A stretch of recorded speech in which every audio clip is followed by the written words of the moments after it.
WWE have announced a huge title versus title match. We got a first look at CM Punk in WWE 2K24, and Kenny Omega is set to undergo major surgery and has given an update on his return. Stay tuned for the news. Now, SmackDown kicked off last night with it being revealed who will be challenging Cody Rhodes at King and Queen of the Ring. They've got a lot to live up to. That match with AJ Styles, 5 stars. Yeah. Incredible at Backlash. Great match. Great crowd. What an event.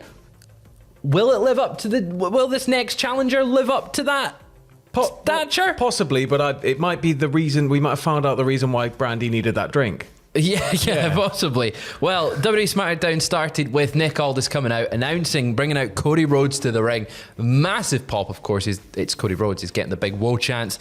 Aldis praised Rhodes for beating AJ Styles at Backlash, and then announced that Logan Paul, the WWE United States champion, is the next challenger to Cody Rhodes' WWE Championship. This will be taking place at King of the Queen of the Ring later on in this month, May 25th, I believe the date is.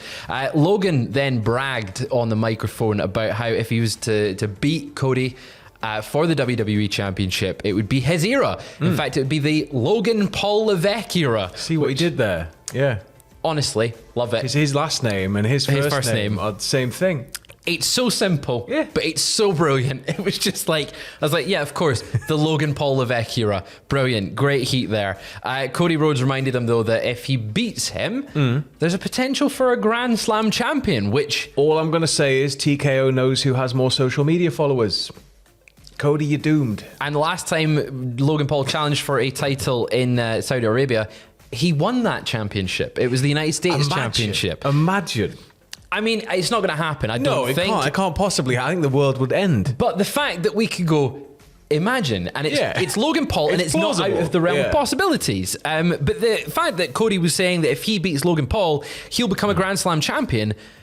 Are both titles on the line? Well, he gets to be like, I'm Cody 2 belts if he wins as well, which, you know, every wrestler needs to be like, I'm Naney 2 belts. Got to have the 2 belts thing. Well, in fact, he actually said as much on social media. He said on Twitter he wants Logan Paul's title too, with a simple message, 2 belts. So Sam, you hit the nail on the head there. He's already got 2 belts. He's got 3. Well, yeah. They're just merged and sellotaped into one. Mm-hmm. So, you know, Cody 5 belts. 5 belts. Cody 5 belts. 4. Yeah, 4 physical belts. 4, yeah. 1 belt is a construct and an imagination. Either way, this is going to be a really good match, right? Oh yeah, hell of a match. Logan Paul. Like, Logan Paul's come in and he's consistently proved that he's willing to go above and beyond everything we've seen from a standard celebrity appearance. Yeah. He's signed with the company. He's an active wrestler with WWE now, and he's putting the time in. So, you know, we've seen him in more and more high profile offerings. He's obviously a champion within the company, so the company sees great things in him, and I think it makes sense. You know, when we got down to the Rumble, when it was Cody, Logan, was that last year? And it's sort of right at the end, and it was like, oh God, the one person I really want to win and the one person I really don't want to win. Yeah. But you can just play off this stuff forever, I think. Yeah, oh, absolutely. And if the fact that they chose AJ Styles for Backlash because they wanted Cody Rhodes' reign to start with an incredible match, and they succeeded there, I feel like that is going to be the story of Cody's reign, is just proving that this title is a workhorse title just as much as that World Heavyweight Championship. Yeah. And a match with Logan Paul certainly does that. But moving over to some AEW news just now, we've got some backstage insight into a tag team, or not a tag team.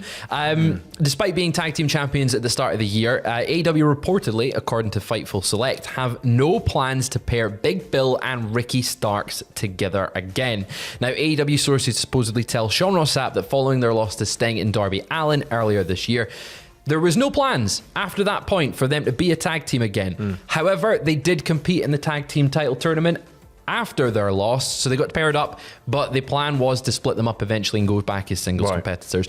Big Bill, he's under the learning tree. He is a massive tree, but he's under the smaller tree of Jericho. The tree of life. Yes, the tree of the school of hard knocks, the University of Life.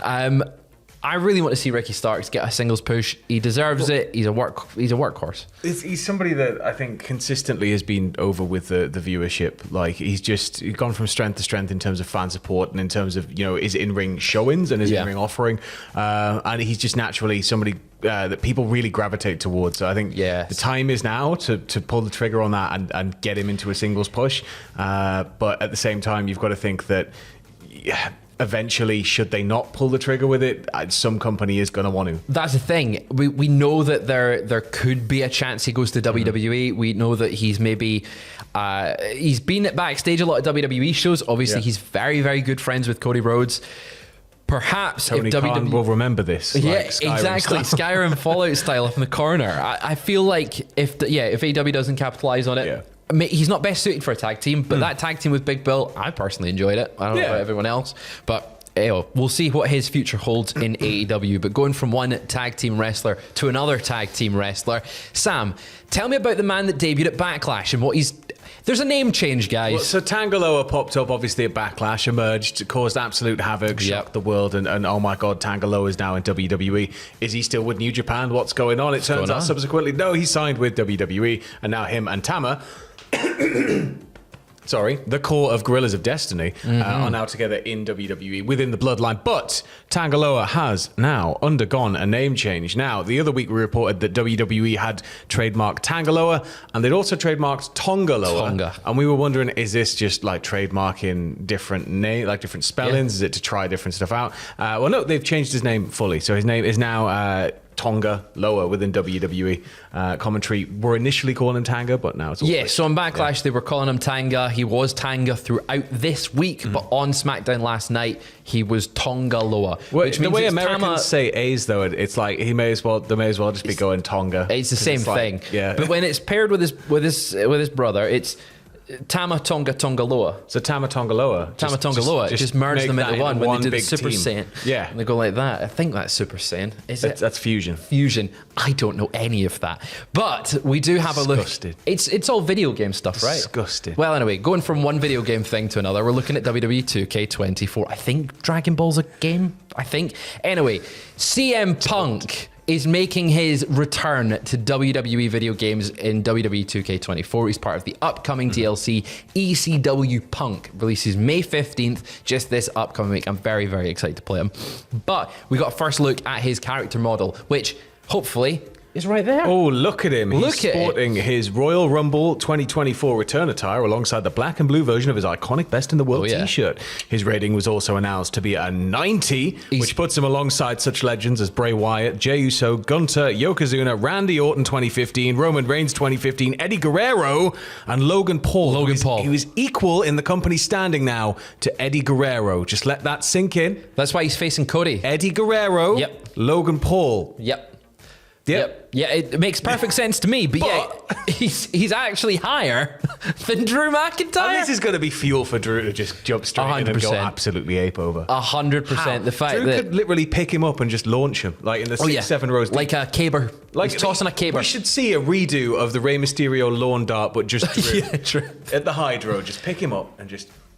Hands down, if you want to see Drew McIntyre tossing CM Punk, put it in the comments below and let us know. That's going to get some votes. But on social media, they also revealed his full entrance, so you can watch that right now on the WWE Games Twitter account. I'm very, very excited to play as him next week. It's huge that he's back in an official capacity. It's ended a very long tradition within the WWE fan community, the WWE game fan community, which was who's going to be the fastest to get the best possible CM Punk up on the creator suite so that everybody downloads. Everyone downloads it. Hell, I'm just looking forward to Defract and what's the status putting up other versions of CM Punk on community creations. I'm very, very excited for that. But we're going to round things off with a little update on Kenny Omega. He has said on his Twitch stream last night that he is set to undergo surgery very, very, very soon, and has provided a little bit of an update on his actual return to AEW. But he first said, "The good news is I have a wonderful doctor and he is someone who is at the top of his field.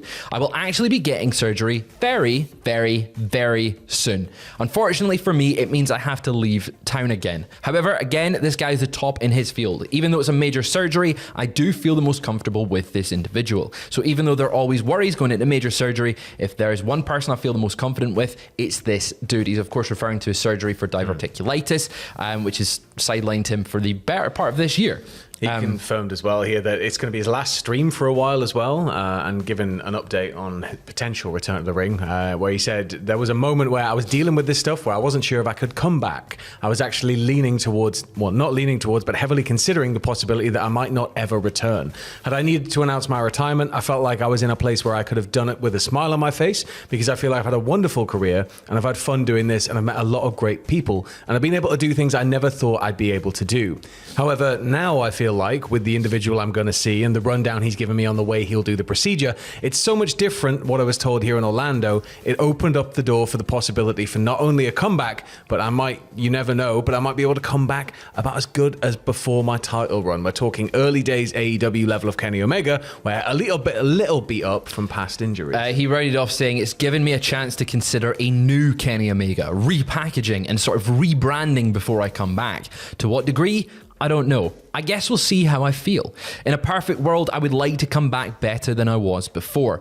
It's not my prime, those days are done, but I want to come back differently and bring something new to the table. A lot of the same these days, and it's making me sick." I'm guessing that last line is referring to maybe a little bit of the Elite and just in storyline. It's just a shoot. He's sick of the books. He's had sick enough. of them. He's absolutely put up sick with of them them for years. And He now has. he's just done. And what have they done to repay done. him? They attack him. Yeah, they attack him. They attack him on Dynamite. I'm very excited to see what he does. Hopefully he recovers very, very quick from his surgery. He seems very optimistic. He's an incredibly charismatic wrestler, if nothing else. When you discount, all of the unbelievable technical ability, he's a very charismatic wrestler. So even taking away a percentage, even a large percentage of ability, Kenny's still going to be able to be captivating Kenny Omega. So I think that watching him reinvent himself is going to be very interesting. I'm looking forward to seeing where he's going to go this time. We've seen him reinvent himself several times before, and he's always been very popular. And so you got to think that he's just been using this time to kind of really think about where he wants to take the character next. Put him under the learning tree. Just put him under the learning tree. Yeah, have Jericho be like, "I'm going to give you some advice, Kenny." And then don't do that, please. I want him to, while you're under the knife, you may as well just replace all your bones with Lex Luger's forearms. And then if you just made a metal, then he'll win. Nobody can hurt you anymore. He will win. Yeah. But yeah, best of luck to Kenny Omega on his recovery, and hopefully we will see him back in AEW and on stream. When he's healed, because don't rush back. No, make sure he's fully healed first. But that is all we've got for you just now. We'll be back later on today with more wrestling news. We'll see you later on.